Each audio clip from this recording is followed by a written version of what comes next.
Ya udah guys, aku udah di sini. Sorry guys, gue udah lama banget gak ngupload video. Ini kali ini gue pengen bahas sedikit soal ini guys, converter micro USB ke Type C. Nah jadi di sini tuh gue punya 4 converter, 2 warna hitam, 2 warna putih. Tapi dari keempat converter ini cuma satu yang bisa kita gunain buat transfer data.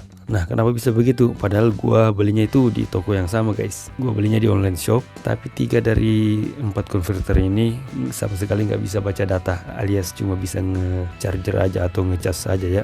Nah jadi setelah gua perhatiin baik-baik, ternyata itu converternya ini satu ini yang bisa baca data ini emang ada bedanya dikit guys. Nah kalau kalian perhatiin di dalam lubang yang ini ya nih, dalam lubang colokannya ini, di sini itu konektornya itu 2 lapis ya guys ya, ada di bagian atas, ada di bagian bawah juga. Nah mungkin ini faktor yang bikin kabel kita bisa ngetransfer data atau enggak. Bedanya sama yang 3 ini tuh, bagian konektor dalamnya itu cuma ada 1 lapis aja guys. Nah di bagian sisi atasnya itu nggak ada. Jadi buat kalian yang punya converter kayak gini, kalian cek aja dulu bagian dalam konektornya ini apakah ada dua lapis atau cuma 1. Kalau cuma 1, gua udah bisa pastiin itu cuma bisa buat ngecas guys, nggak bisa buat transfer data. Nah ini nih sebenarnya ruginya kalau kita beli converter yang nggak ada mereknya kayak gini nih. Untung-untungan kalau kita bisa dapat yang bisa transfer data, karena biasanya di toko online shopnya itu nggak dikasih keterangan guys, cuma ada tulisan converter kayak gini aja, nggak ada keterangan bisa transfer data atau cuma ngecas aja. Jadi gua saranin buat kalian yang pengen beli converter kayak gini,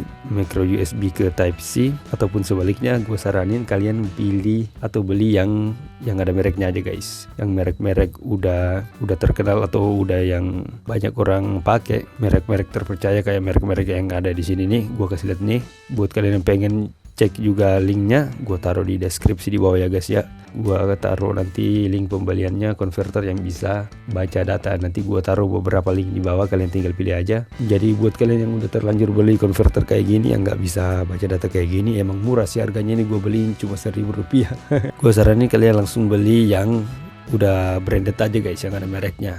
Walaupun mungkin beda harganya itu belasan ribuan, tapi ya apa salahnya ya, daripada kalian beli yang banyak yang kayak gini tapi nggak ada yang bisa baca data atau transfer data ya. Nah percuma aja kan. Oke guys, anyway sorry gua udah lama nggak upload video karena gua habis pindahan guys. Gua udah nggak tinggal di Palu lagi, sekarang gua udah tinggal di Makassar. Nah jadi buat teman-teman yang tinggal di Makassar, di sini enaknya kita ngapain aja ya, coba kalian tulis komentar di bawah, rekomendasiin tempat apa aja yang asik kita kunjungi di sini.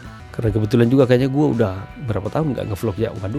Anyway ya, thanks banget buat yang udah nonton. Jadi buat kalian pengen beli converter micro USB ke Type C yang bisa transfer data atau bisa baca data, link pembeliannya gue taruh di bawah guys. Kalian tinggal pilih aja yang mana sesuai dengan budget kalian. Jadi thanks banget buat yang udah nonton. Jangan lupa untuk klik tombol like-nya, jangan lupa untuk subscribe, dan jangan lupa untuk share video ini. Oke, sampai jumpa lagi di video berikutnya.